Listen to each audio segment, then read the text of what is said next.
Alright, cat gang, Harrison here with one cat, but also another cat I adopted, so maybe they'll get along and I can say, I have two cats again!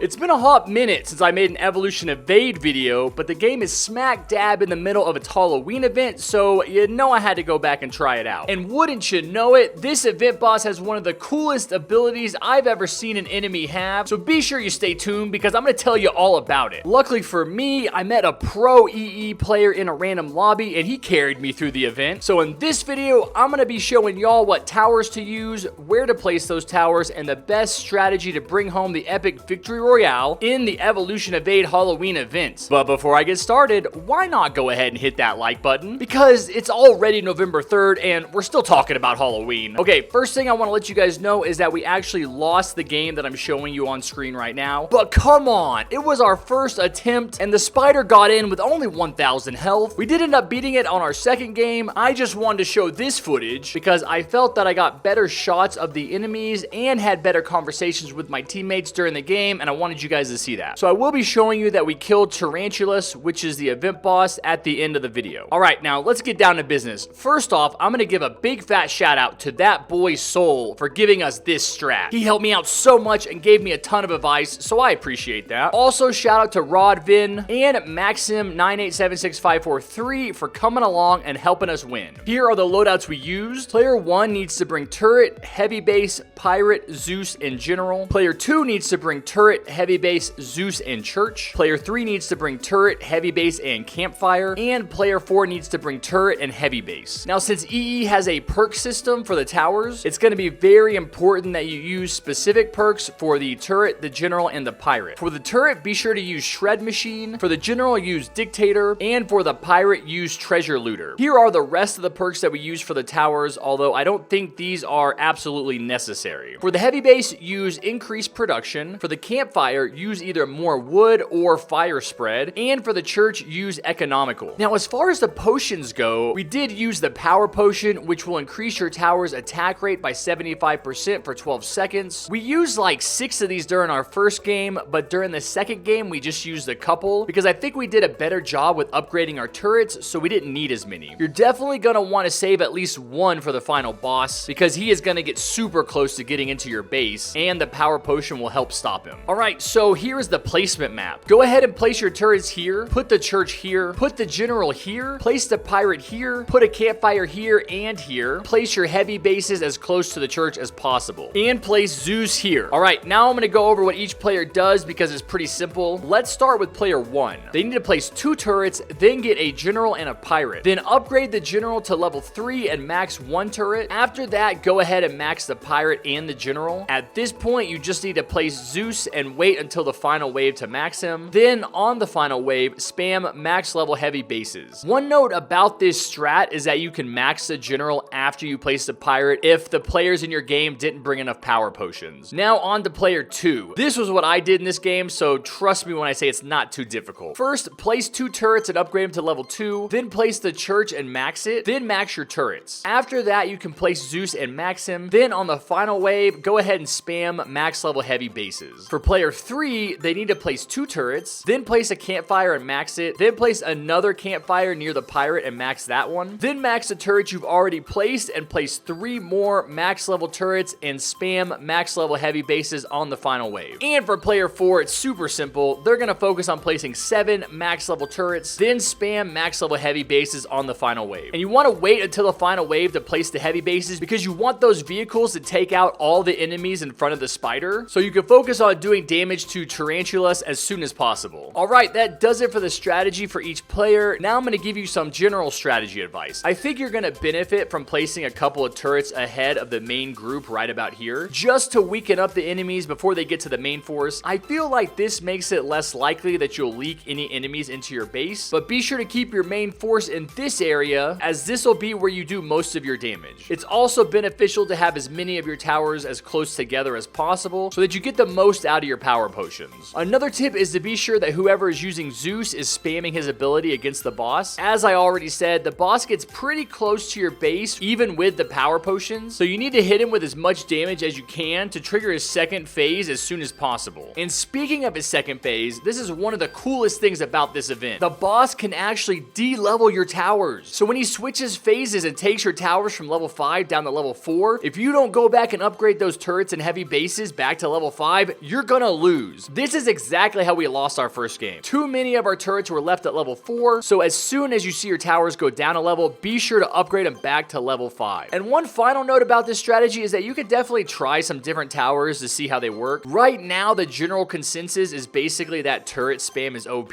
especially when you're using the shred machine perk. You can also try to use the breaker tower from the nightmare event. I saw another strategy by NatDog Gaming that uses that tower. I'm gonna link his channel and his strat in the description below so you can check it out. And that's all I got for you. Now go ahead and sit back, relax, grab 2 cats, and enjoy the show.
Just ignore the fact that we have 5 people in our lobby. The Evolution of 8 owner decided to join us right at the very end, but he didn't give us any help. He just watched. All right, if you have any questions about this strat, drop them for me down in the comments below. But other than that, if you enjoyed this video, go ahead and smash that like button with your forehead, hit the subscribe button with your big toe, and turn on notifications however you can so you don't miss any of my amazing upcoming content. And I will see you guys next time. Take care, be safe, and never forget what I always say. Peace.